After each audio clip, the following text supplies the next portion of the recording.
Okay, welcome to the Kenn7 podcast. I've got another football chat for you today, and joining me today is Adee Phelan, super hairdresser to the stars. Adee, would that be accurate? Not for the past 12 months, I haven't been. No. But yeah, no, I've spent the last 20 years basically in the hairdressing and barbering game, and I do various different TV stuff. But I started off my actual first celebrity client was a footballer, which was kind of ironic that my whole sort of career, my whole life has been wrapped around football. Mate, don't be shy. You can name drop. I'm not gonna judge you for name dropping. I can't name drop on here because one of the main footballer is kind of pled for the other city. No, I mean David Beckham gave me my break in my game. I was only hairdressing a couple of years, and he's seen some of my pictures, and I created all the kind of mohawks and all that whole craze that went on. But we used to giggle and laugh that I was a Liverpool fan, and obviously he was at United at the time. But I have a love of football. I'm not one of your quintessential football fans that I just love Liverpool. I love the game of football, and I respect the game of football, and I have a very open opinion on other teams. But the holy grail is Liverpool Football Club, and it's the first day of lockdown ended. I jumped on a train just to touch the gates, the Shankly gates, and just to tie a scarf around the gate to congratulate the team on winning the league that I waited most of my adult life. So I'm a Liverpool diehard. Yeah. Well, I'm gonna ask you about that in a second, but just let me just stick to the your career. Yeah. How does that work? The Mohawk thing, you said that you were responsible for that. How does that work? Does he come to you and say, I want something different, or has he already got the idea in his head? Well, I had a phone call. I had just won sort of men's hairdresser of the year, and it was televised that year. And I had a phone call, and I turned up at the studio, and it was a photo shoot for Adidas. Raul Batistuta. Remember Kanija, the referee with the bald head, the scary one? Yeah. And Raul Batistuta, David. Gabriel Batistuta, Zinedine Zidane. So you can imagine, as a football fan, it's like, this is crazy. So I treated it like any other haircut, in the sense of, be professional, do your job, don't ask for autographs, don't ask for pictures, do your job, do a good job and leave. Yeah. But that's how it came about. It was purely by chance. A very, very dear friend of mine knew Victoria's makeup artist. She said, David is looking for a new hairdresser. Seen your pictures. Are you interested? I was like, yeah. And the rest is history. No way. That's incredible. Because, I mean, that image of him with the Mohawk is burnt into my memory. Was that, I feel like that was just before a major tournament for England. It was the GQ cover where he had his wearing hats, so no one saw it until he wanted them to see it. I seem to remember. Exactly. It was before the 2002 World Cup in Japan. Yeah. And it was that famous GQ cover. It's over there, but it's too low. It's the famous GQ cover where he's standing like this on the cover with his mohawk. Right. And it was crazy because I was charging £20 for an haircut in Leigh-on-Sea in Essex, a little fishing village. And literally the week that cover came out, back in the day, no social media, no Instagram, no Twitter, no Facebook. When that cover came out, my prices just went from £20 to £300. Yeah, I can imagine. And I had a queue. It was literally one of those Hollywood movie, sort of romantic movies where they make their break and there's 1,000 people queuing up, and there's a news crew. There was 10 different news crews outside the shops from different countries, Japan and Asia and America. I was like, it's a haircut. Yeah. But it's like, that was like viral before viral was a thing. Before social media, that was viral. You've been on the cover of or your work has been on the cover of a magazine like GQ, which was massive back in the day. So it's mad. I bet you that was an incredible experience at the time. It was, when it changed my life. I suddenly got nominated for this, and this. And then obviously I landed some big covers. And then everyone wanted me to do their hair. It was royal families. I was being flown to Dubai on private jets to clean up neck hair. No. I was doing some princes and kings, and basically they would say, come to Dubai, we'll book a plane. I'd turn up, security, trim their sideburns, and it was 500. So when people say, what's the most expensive haircut? You charge by the hour, like any tradesman does. So I was £500 an hour. So it was £500 to go to the airport, £500 for the flight, £500 to rest for 4 or 5 hours, then the haircut, then 10 hours stay overnight, and then it was the flight back. So when they say, what's the most expensive haircut you did? It's not actually the haircut that cost 20 grand. It was the time. Like if you said to a tradesman, paint a wall, it's going to take me an hour. I'll charge you £100 if it's going to take me 5 hours. So it kind of went bananas. It was kind of like back in the day, like I said, before social media, David took football and took fashion and fused them. And he was brave enough to have those haircuts back in the day. If you said, I'm going to give you a 19, it was kind of like an interpretation of the movie Taxi Driver with De Niro. Yeah. And I thought if I could soften it out a bit and make it a bit more commercial, even back then I was thinking commercially, if I could make it a bit more commercial. So I softened it out. And life changed. It literally changed. Not for me in the sense of people knew who I was, but in the sense of agents, TV companies, magazine companies, royal families, celebrities, footballers. I mean, I was doing, you name it, I was doing it. And it was just on the back of. I mean, it shows everything. It's I always think this with going to the barbers, there's a certain amount of trust between yourself and the person who's cutting your hair, and for him to allow you to do that, he must have really trusted you, because very image. If that had looked terrible, then he would have had a problem. You could have had a lawsuit. Well, it was a scenario where he was an incredible looking dude, and whatever you gave him, I knew would look cool. Yeah. But I knew it's like in life, like when you go for an audition or a movie audition or a TV show, you have one chance to make your not your craft shine, but your personality shine. And I knew that if I could just get to do his hair, the rest would be easy. And it was, I did it in about 8 minutes. Right. I was so nervous. My hands were sweating. I had to put my scissors down and use clippers. Yeah. So I banged out this haircut in like 7-8 minutes, and he kind of was a bit like, is that it? There was no mirror. He was like, is that it? And then Victoria kind of walked in, and she was just so cool and so positive. And she went, oh, it looks amazing. And then we went to the other part of the trailer, and there was a mirror, and he was like, oh, I love it. It's really cool. And I was like, yeah, relax. Yeah, totally. That's it. If I had trimmed it, you can get anyone to trim your hair. Yeah. I had to make a massive gamble on doing something. So was that your idea, the Mohawk? Yeah, it was my idea initially. Right. And then as that haircut progressed, David came up with the idea to put the blonde. You remember the blonde Mohawk? Yeah.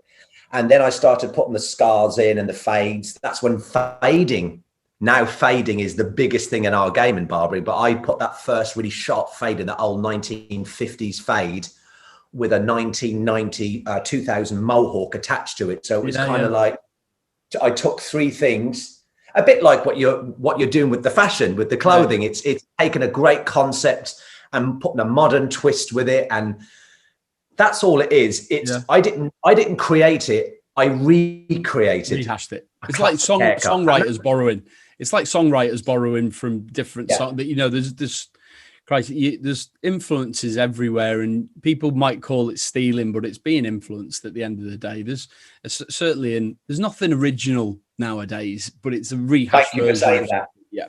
Everything's been done, and everything goes in full circle. What's trendy today will be naff in 20 years, but in 40 years, it'll be cool again. So all I did was nicked a bit of history, put it on an extremely cool guy, put my twist to it, took a gamble, and went, if he likes it, he likes it. If not, I'm sacked. But it worked for you, so that's good. But it worked. So that's my kind of introduction into that world of celebrity, and what a time and what a person. I mean, it doesn't get any bigger. It was perfect. let's get you. Let's get into you being a Liverpool fan, because I know you're a rabid Liverpool fan. Where's that come from? I'm Irish. Right. So when you're an Irish, how I first got into football, I was actually born in Ireland, believe it or not. And there's two teams you pick from. It's either Liverpool or Manchester United. Very, very simple. And I remember I think I was like 3 or 4. I'm 49 now. So it was 45 years ago. And I don't know if it was live or if it was on the news, but I remember that amazing goal that Sir Kenny scored. And I remember my brother Martin jumping up, who was 2 years older than me to the day. We're both born on the same day, 2 years apart. And I remember him running over to that corner flag and just doing that famous jump up. And I remember going outside with my brother Martin with the mitre football. It was called mitre, I think, back in the day. Yeah, it was, yeah. And I remember just trying to recreate the Kenny Dalglish moment. And that was it.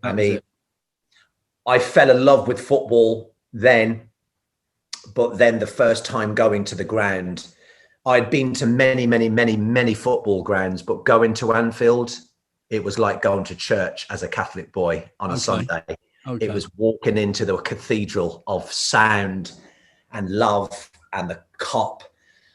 And I always say to fans, I'm never biased. That's why I'm a very sort of liberal football fan. I like talking about great teams and great managers, but there was something different about walking into Anfield. It was just that noise and that Colosseum, and I was just hooked. So every time I'd make 20 quid, I used to live in Birmingham, I'd go and watch the Reds and I'd buy a ticket. I was 13, 14, 15. And every time I made a few quid, I'd jump on a train and just get a ticket and just sit in Liverpool and just watch Liverpool Football Club do what they do. So am I right in saying, do you have a season ticket now?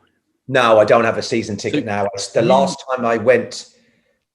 time I started going back to football, funny enough, with Paul Dalglish took me back the year we won the European Cup. We played, I think it was Juventus, 2 legs, quarter-final, was it? Juventus 2005? 2005, yeah. I think it was 0-0. Did we win 1-0? Oh, no, we won 2-1 over here. And then we got 0-0 over there, didn't we?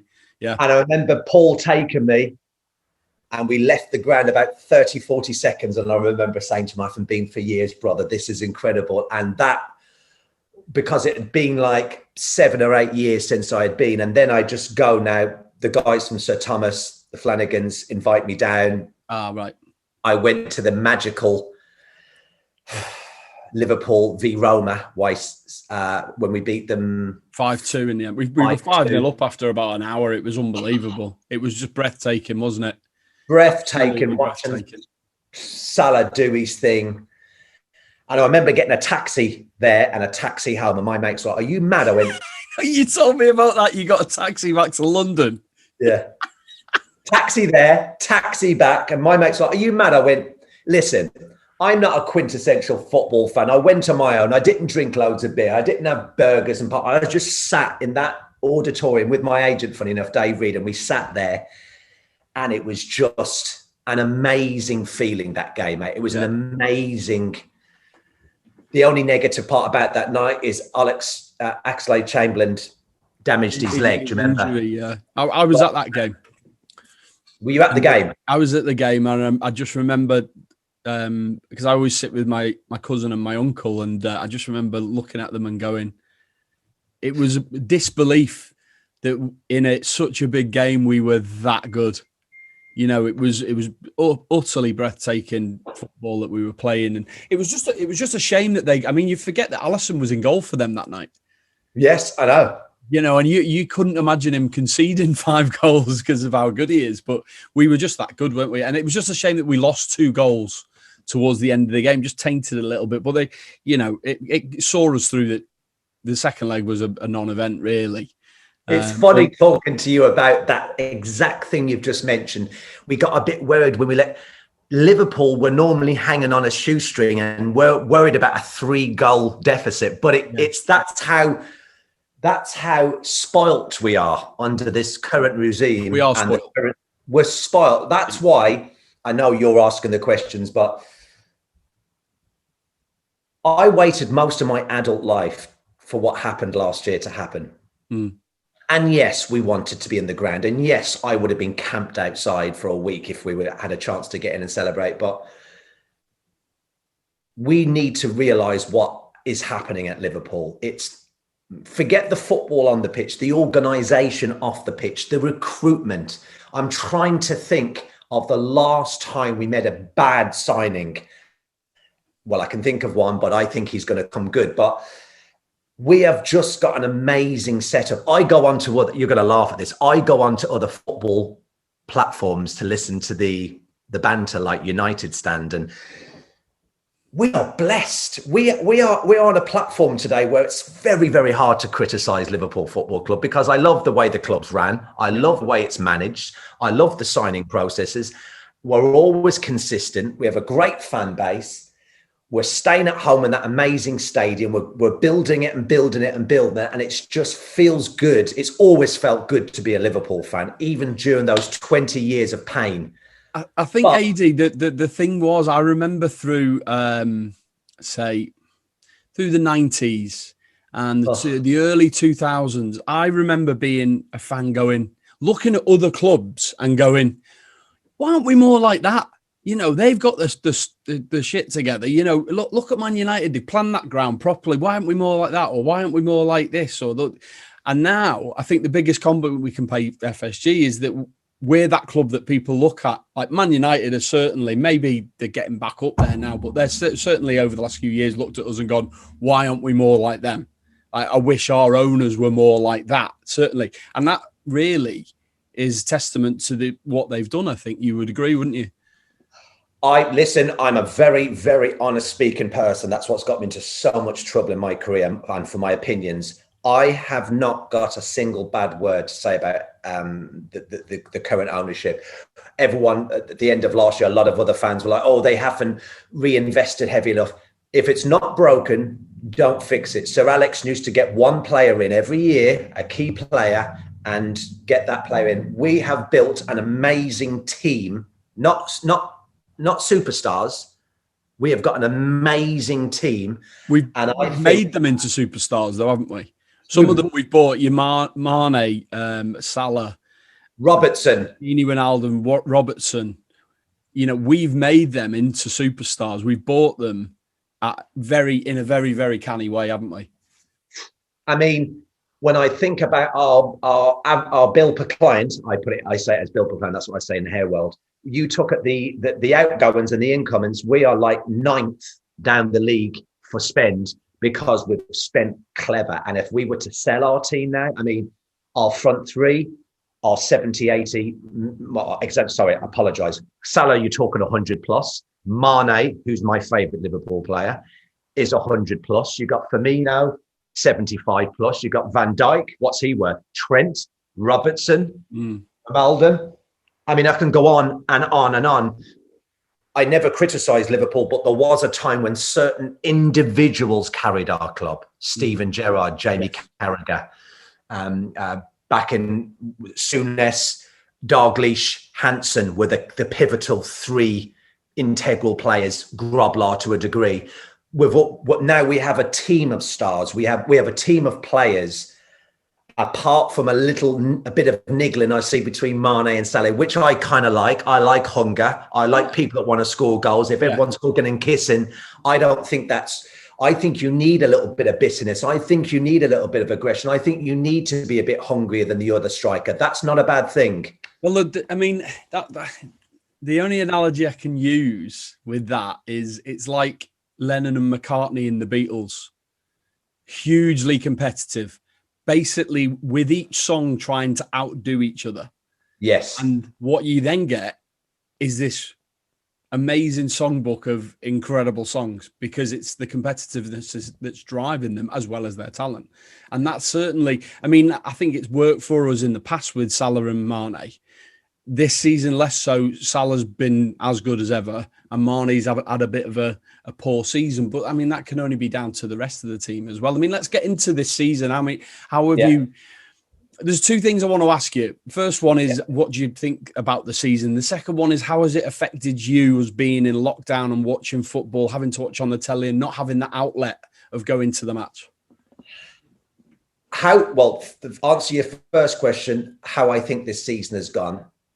I watch a lot of affluent, intelligent pundits, and I'm certainly not affluent or intelligent, but it's amazing when I hear, because Van Dijk has been out for the season, that people have to remember, yes, we lost one pivotal player at the beginning of the season. But what people fail to recognize is we had to drag our midfielders into those back positions. So not only did we lose defense, we lost a midfield. Now, common sense tells you that when you buy a very expensive watch, there's hundreds of little mechanisms. And if one tiny mechanism breaks down, the machine breaks down.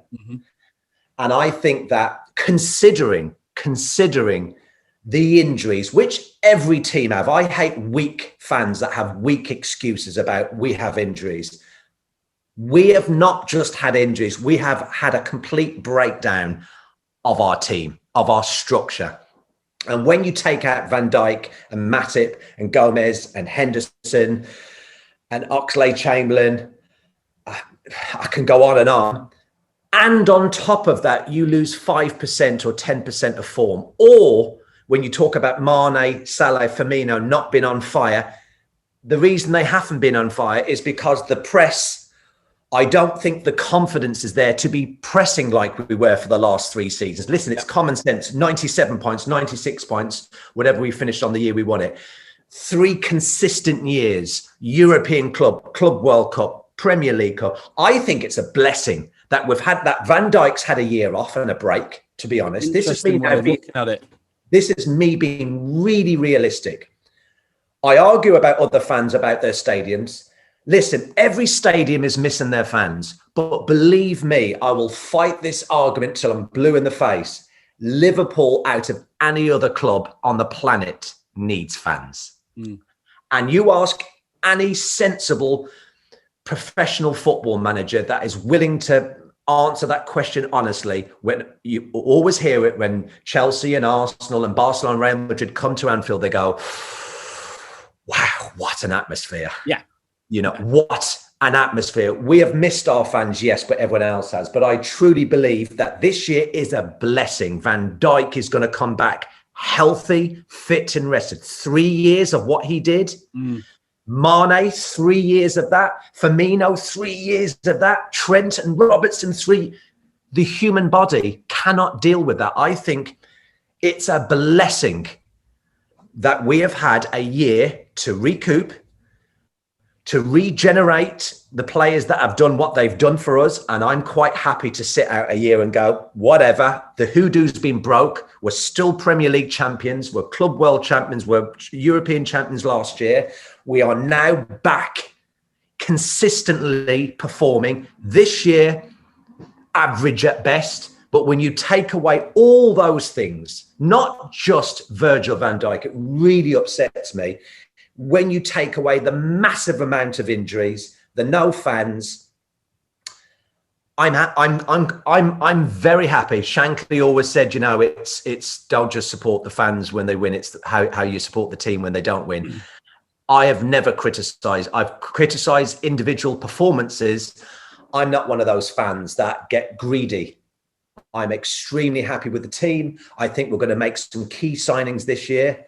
I think that Van Dijk is going to come back as strong as ever and as determined as ever. And when we have that defense back, that rock next year, I'm more excited about next year than I was after winning the league this year, because I truly believe that we are not robots. 3 years of how Klopp works those players, they needed injury. I think they needed a break. Yeah. Next year, no excuses. Fans back on the ground, all our key players back, adding 1 or 2 maybe to it. I'm extremely excited.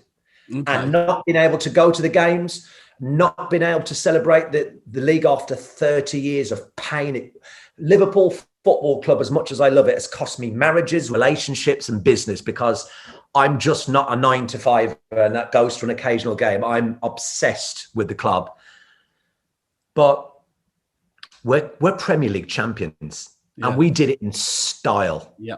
And I'm blessed that I'm sitting here today talking on this channel about us being current Premier League champions. So I'm not greedy. I'm happy and I'm blessed. So let's just to pick up on something you were talking about, because it sounds like you're writing this season off already, but we do have a tie against Real Madrid. I never mentioned it's kind of a big deal.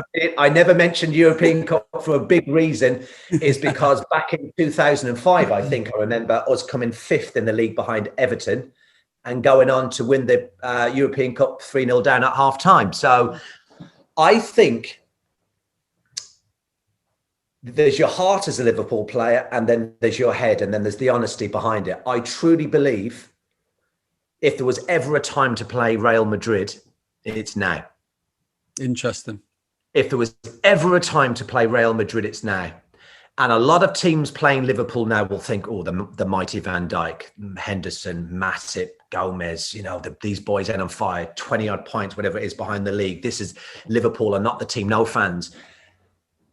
A very, very, very dangerous, two very dangerous teams to wipe out when you think they're going wrong is Manchester United and Liverpool. They always seem to do something, and we do, when the odds are stacked against us. And I truly believe that we have an amazing chance to get through past Madrid. And then it's a lottery. Yeah. Are Liverpool capable of turning it on? Yes, all day long. Yeah. Are we capable of turning over Chelsea and City in a Champions League final against City? We have suffered for 30 years not being able to get over the line in the Premier League. City are having the same issues with the European Cup. It's an extremely hard voodoo. It's an extremely hard thing to crack. And I think City, respect to them, playing beautiful football, amazing manager, great philosophy. I think I'd love nothing better than to see City and Liverpool get to a final. And you know what? Whoever wins, wins. I love the beautiful game. I love the way they play football. I love the way Liverpool plays football. I know this is a Liverpool channel, but I do love great football, and I like football played in the right way. So the answer to your question, this year's not written off. I think we will struggle to get top 4, I'll be honest with you.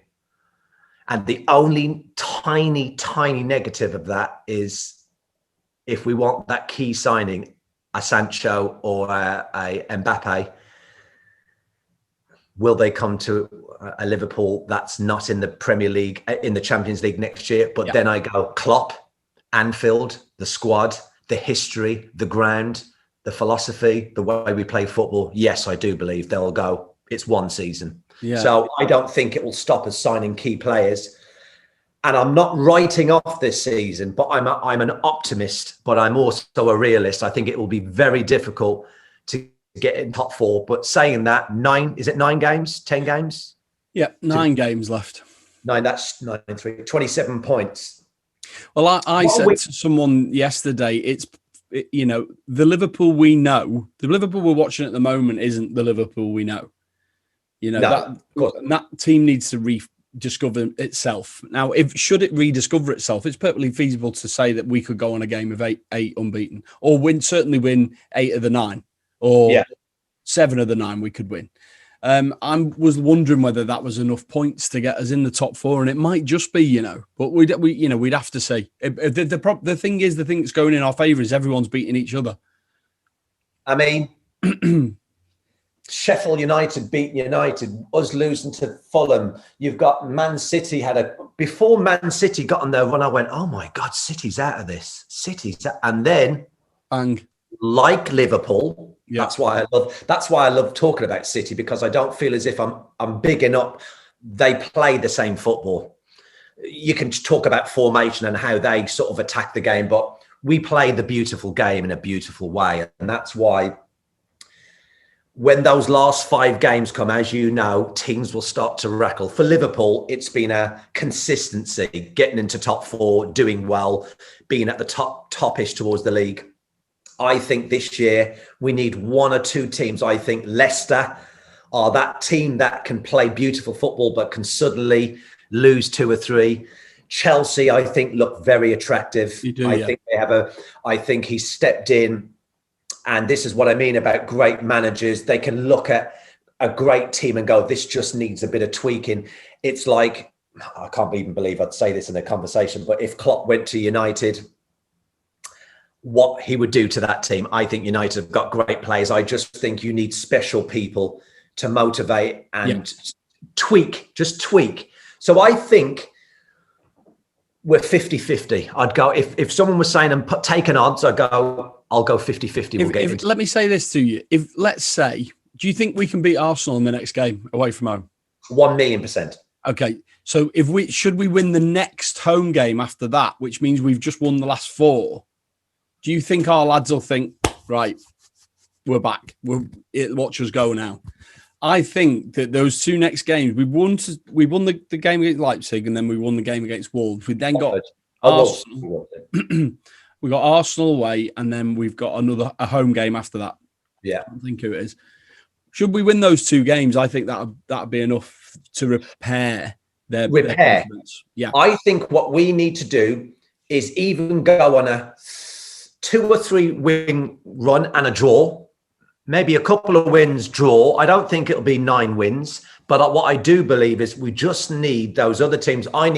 Normally I do my homework. I need to get the league up and see who Arsenal are at. It's Chelsea, Leicester, Man United, isn't it? Take City out of it. I think the thing is, we've played everyone pretty much. I think we just need to see where we've got Man United left to play.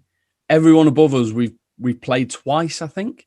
I might be wrong, but I think if you think we've played Chelsea twice, Tottenham twice, Leicester twice, Man City twice, and Spurs twice. Who? Spurs, Tottenham. Spurs twice, and West Ham are up there, aren't they? We've played them twice. And we've played Leicester. Yeah. So we've only got Man United left to play out of the top 6, 7. Yeah. They've still got to play each other. So there's going to be points dropped. There's going to be points dropped by someone. I truly believe it will be the old scenario, what they do. I think it's in our hands to do what we do, but I think it'll be tight, and I think it could be a last game. Yeah, it could be one of those. And who knows? And we could be there. Game, we might be in the European Cup final. Who knows? Yeah. I like to dream. We've done it before. Yeah. Is it possible? I'm not up to date with Liverpool news. Is there any chance that Van Dijk could be back for a European Cup final? Everything coming out the club is no. Oh, right. Okay. What he's saying himself is something totally different. He wants to play in the Euros. So he's saying he's going to be back for the Euros, which would mean that he might be back for the... Anyway, if we get to the final, let's cover that when we get to it. But, yes, it would be a lovely thing. And wouldn't it be unfair if we did get to a final? Then, Phillips and Kabak, you would think Phillips would be the one who'd miss out if Van Dijk came back. That'd be a shame for that lad. If he's got us there. I mean, we need some big performances out of him, but it's all, it's all pie in the sky, and it's lovely to talk to you about it. It is exciting, and you kind of don't want to get excited, but you do because we've had a crap season. But let's just before I let you go, I'm desperate to talk to you about what you've done charity-wise. Like you've done nearly £2 million you've raised over the course of the lockdown. Tell us all about that. Yeah, so today is the actual anniversary. I promised to do a calendar year. I've been sending out these gift packages to the NHS, like shampoos, conditioners, treatments, hair dryers, rollers, you name it. And I started a little fund myself. I thought I'll send out some boxes because I had a terrible head accident a few years ago. Right. And Sir Thomas Hospital basically saved my life. And I thought one day I'll be able to repay that favour. And I sent out some products. One nurse posted a picture of her little present, and it just started going bananas, and I was getting pallets of products sent here. I started doing GMTV and Piers Morgan in the mornings. I was doing Sky and ITV and Graham Norton. I basically went on every chat show, every morning show, every radio show, and I started raising funds and gift sets to send out to NHS. And after the second lockdown, I decided to open up pop-up shops around the country, and Kenn7 sponsored my pop-up shop at the Sir Thomas Hotel. So it was wonderful to have not only to go to the city of Liverpool when it was in lockdown, but I think we did about 600 haircuts on NHS workers, and we gave them, Sir Thomas provided them with cocktails, and I gave them their gift boxes. And it was just magical to have Kenn7 behind the whole project. It was brilliant. And I did the same thing in Manchester. I did it in London and Birmingham. So it's been a year today. We have an exhibition running at the moment in London at the Madrid Gallery. I did this amazing collection with ranking with NHS workers. And yeah, I'm close to that £2 million in donations. And it's kept me good. It's kept me, I suffer a little bit with my head and anxiety. And it's basically, I don't want to jinx myself, kind of cured me. I've been feeling very good the last 9 months, and I've enjoyed the trips down to Liverpool with the gift boxes. And it's just, when you see those nurses, it's an amazing feeling. Plus, we had 3 NHS workers from Aintree Hospital part of the photo shoot. So it's just been a great way to stay focused, stay busy. And if you can raise a few quid and do something positive on the back of it, everyone's a winner. So did you aim for that amount of money? Did you? It was 100 grand. Sound to me, I was going to say, it doesn't sound to me that you had any idea that sort of money was possible. 100,000. I thought if I can get to 100,000, it would be like a sensible number for a man who's got a bit of a profile and is in an industry where I know quite a few people. But it just went from 100 to 300, and then as soon as I started hitting the morning shows, it just blew up. And it was only this morning I had a phone call. A company rang me and said, "How far are you from the 2 million?" I went, "About 75. They went, "Well, we'll put 30 money, wow, 30 cash and 20 products." I said, "I can't take cash, but you can put it into the NHS thing." So I've got 2.5 weeks left, and I'm going to do the 2 million, even if I've got to put the last bit in myself. I want to reach the 2 million. And the first second drop off was Liverpool, but the last delivery will be Liverpool on the last day. And it's just nice to be able to, an excuse to go to Liverpool. It's a great excuse to go to the club, because every time I go to Liverpool, even if I'm on business, I always go to Anfield. I always stand in front of those gates, whether it's closed or open, and it's just a little kind of, it feels good for me. Whenever I walk near that ground, pins and needles, there's not even a match, there's not even a game on, I get that. I imagine the sound, I imagine the singing, and the first chance I get to be back at the club, back at the ground, I don't care if it costs me 50 grand a ticket, I'm going to the first game with fans back at Anfield. Yeah. Fact. So no, it's been a great year. It's been good to do something positive, and I've still enjoyed watching Liverpool. I always will. And if I get a bit down sometimes, I just replay last year or the year before, or I replay the Champions League or the Barcelona 4-3. We have so many great memories at our club. And there's a little thing called YouTube, and you stick in a name in your bedroom and you lie back and you just smile. You think, remember, all you fans out there, we'll be back. Keep supporting the club. Always be behind the club. Respect the club. What they've done the last 3 or 4 years, especially, we need to be grateful, and we need to be thankful that we have this. Oh, we've had a bad season. Come on, boys and girls. We're going to be back next year with fans. It's never felt as good to be a Liverpool fan. Never in my lifetime. It feels amazing. Brilliant. Well, listen, we'll leave it there, but thanks very much, mate. We'll put a link. Can we have a link to, is it a Just Giving page or something? Yeah, a little Just Giving, yeah. I'll send you a little link. Yeah, I'll put a link in the YouTube description in case anyone wants to donate. And lovely. So, Adee, thanks very much. Really appreciate it. If you're just watching this, just give us a subscribe to the channel and like the video as well. But thanks very much, mate. Appreciate it. Lovely talking to you. Take care. You'll never walk alone. Cheers, mate.